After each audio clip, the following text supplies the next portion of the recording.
2024 साली 4 फेब्रुवारीला जो कार्यक्रम होणार आहे त्या कार्यक्रमामध्ये आवर्जून सांगेन की तरुण आघाडीचे असे तबलावादक पंडित यशवंत वैष्णव यांचं एकल तबलावादन सादर होणार आहे। हा कार्यक्रम 2 सत्रामध्ये असेल। सकाळी 10 ते 1 ह्या वेळेमध्ये सुरुवातीला माझी शिष्या सौ शिवानी दसतकर मारुलकर तिचं गायन होणार आहे आणि नंतर पंडित यशवंत वैष्णव यांचं तबलावादन आहे। संध्याकाळी 5 ते 8 या वेळामध्ये मी रचलेल्या ललित संगीताच्या रचना म्हणजे ठुमरी, दादरा, होरी, कजरी इत्यादी रचनांचं सादरीकरण मी स्वतः आणि माझे शिष्य करणार आहे। आम्हाला अतिशय आनंद वाटतो की या कार्यक्रमाला श्री संजय देशपांडे आणि श्री लीलाधर चक्रदेव हे संगतीला आहेतच आणि ललित संगीताच्या वेळेला ज्याचं नाव आम्ही सृजन ललित असं ठेवलं त्या कार्यक्रमाचं नाव, तर त्या ठिकाणी त्याची साथ करण्याकरता स्वतः पंडित यशवंत वैष्णव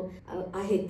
त्यामुळे हे सगळ्या रसिकांना ही एक मोठी पर्वणी असेल असं मला वाटतं। तेव्हा सगळ्या रसिकांना मी आवर्जून आग्रहाचं निमंत्रण करते की त्यांनी मोठ्या संख्येने येऊन देव गांधारला उपस्थित राहावं आणि सगळ्या कलाकारांचं भरभरून रसास्वादन करावं।